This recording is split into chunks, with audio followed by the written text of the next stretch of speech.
Everybody, Barford, Weston, Kensington III, here yet again, and I wanted to talk to you today about words, particularly looking at the meaning of various different words and terms. So, to begin with, let's take a look at the word ism.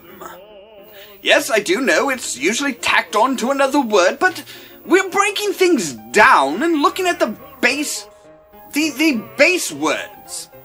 So an ism is defined as a distinctive practice, system, or philosophy, typically a political ideology or an artistic movement. So it's a belief, a practice, a system, or a philosophy. Now, let's apply it to various different things, such as, for example, socialism. Now, social is defined as relating to society or its organization. So, socialism, by definition, would be the distinctive practice or system or philosophy relating to society or its organization. In particular, it's focusing on society, focusing on how people interact with one another, how people treat one another, how people are supported. Now, what many people view as the exact opposite is capitalism. Now, capital is defined as wealth in the form of money or other assets owned by a person or organization, or available or contributed for the particular purpose, such as starting a company or investment in a company. So, capitalism is the practice, system, or philosophy of owning and possessing money or assets, whether by a person or organization. Now, why are these two things so generally viewed as being polar opposites? Well, I suppose if you focus on one or the other, yes, they very much are. Looking at a person's wealth, a person's possession of money or assets, you cannot take into account how society interacts or how society is treated. Same with socialism. If you focus on the philosophy or system of society and how people are treated as individuals, you cannot look at the personal wealth of one individual. Now, there is a problem with looking at them as completely polar opposites and being so incompatible with one another. For example, if you focus on socialism and get rid of capitalism, you get rid of any potential of owning assets or money, particularly financial compensation for doing a good job. If you are working at a job and you are doing an excellent job, you are surpassing your expectations, but you are earning the exact same money, you're getting the exact same raise, you're getting the exact same money, you're getting everything exactly the same as the person sitting next to you who is barely doing anything. He is barely doing enough to continue his employment. There is no incentive to keep doing such a wonderful job. Now, looking at things from the other side, capitalism, focusing on your money, focusing on having as much money and as many assets as possible, while ignoring the rest of society, is a problem.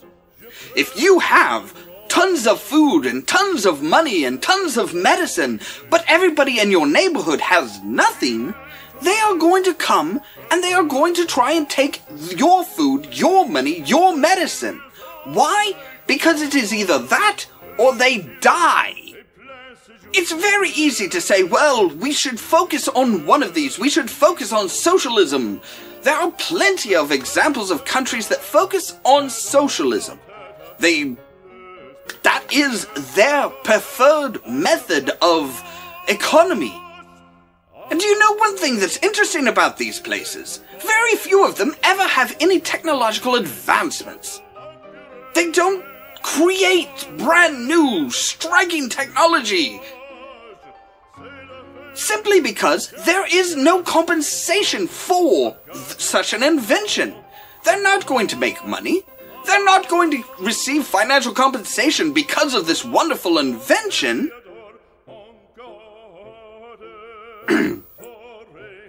Now, in the United States, lots of people prefer capitalism over socialism. Because they want that ability to create a brand new invention that revolutionizes technology and therefore gets the financial compensation.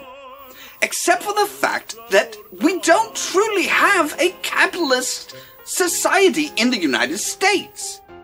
If you work for a company and you invent something, that company generally owns the intellectual property for said invention, meaning that they own the rights to it. They're going to get the money. They may give you a little something. They may give you a bonus for such an invention, but they own the rights. They are actually taking the financial compensation for themselves. So it's a question of, is it even truly a capitalist society? In all honesty, the best country, the best system, the best ism would be a balance between capitalism and socialism. You take care of society. You make sure that everybody has food and water and medicine. But at the same time, you make sure that things are in place so that if an individual creates something unique, well, they get compensated for it. There are plenty of people who rant and rave about socialism and how capitalism is evil, and typically they do it online from an iPhone or an Android or something that came about because of capitalism, because somebody said, I can make money if I create this, and they created it, and these people are using it. Now, equally, some of the people that tout capitalism as the best thing in the world, honestly, they don't think about the future. They don't think about anybody but themselves and their very specific family, which is wrong. If you take food from people, if people are starving, they will eventually come after you. Those who have the food, those who have the money, they will, when there is no choice but to do that or die. Now, there is one other ism that I wanted to talk about today, and that is terrorism. It's been in the news a lot lately, and everybody seems to have an opinion. I want to actually define it and look at what it is that terrorism is about and what terrorists want. So we've already defined ism. Let's define terror. Terror is extreme fear. Almost mindless fear, allowing that fear to rule over you. So, the philosophy or the system of creating extreme fear, creating that blinding fear, is what terrorism is about. So what they want is for you to be completely terrified. They want you so fearful that you will not trust anybody. And they're succeeding. They're succeeding in alienating individuals from one another. You're so terrified, you are in such deep fear that you don't trust anybody who isn't exactly like you. And this is what they want. They want that. They want it so that We're not going to trust one another. We don't trust somebody who looks a certain way, or believes a certain thing, or follows a specific religion that is different from ours because we are so terrified of anybody that isn't like us. So the question is, what is the answer to terrorism? It isn't a bullet, because a bullet doesn't stop fear. It isn't turning everybody who is of a specific religion away, because that doesn't cure your fear. That is giving in to fear. So, what do you do to eliminate fear? You cooperate. You band together against the individuals, the very specific individuals that are causing this fear. There are people who are fleeing ISIS. Those are the people that we should band with.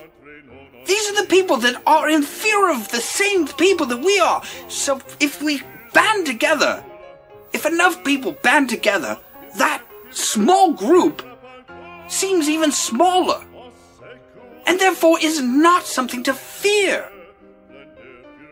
If everybody keeps an eye out for the individuals, for these very specific individuals that are causing the problem, we are all facing against our fear. And the wider that fear is spread, there's a finite amount of fear that they can create. And the wider it is spread, the more it is buffeted. The less it affects the individuals. One country that is terrorized by another is probably not going to react well. But when you have 12 countries banding together against this, saying, hey, no, you are not on your own. We are there with you. That alleviates the fear. That eliminates the terror. And that is how you truly combat fear and terror. And that is how you fight against terrorists.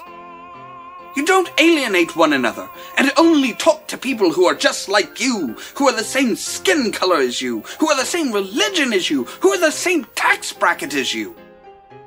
No! Everybody bands together against the fear. Anyway, that is all the time I have for today. As always, I have covered some very serious topics, but I feel that it is necessary to truly talk about these things.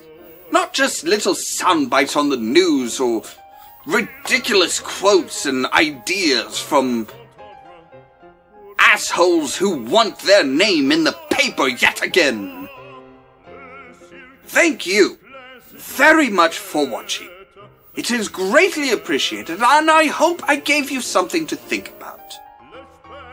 As always, please stay tuned for more from Ollamh Productions. Cheerio!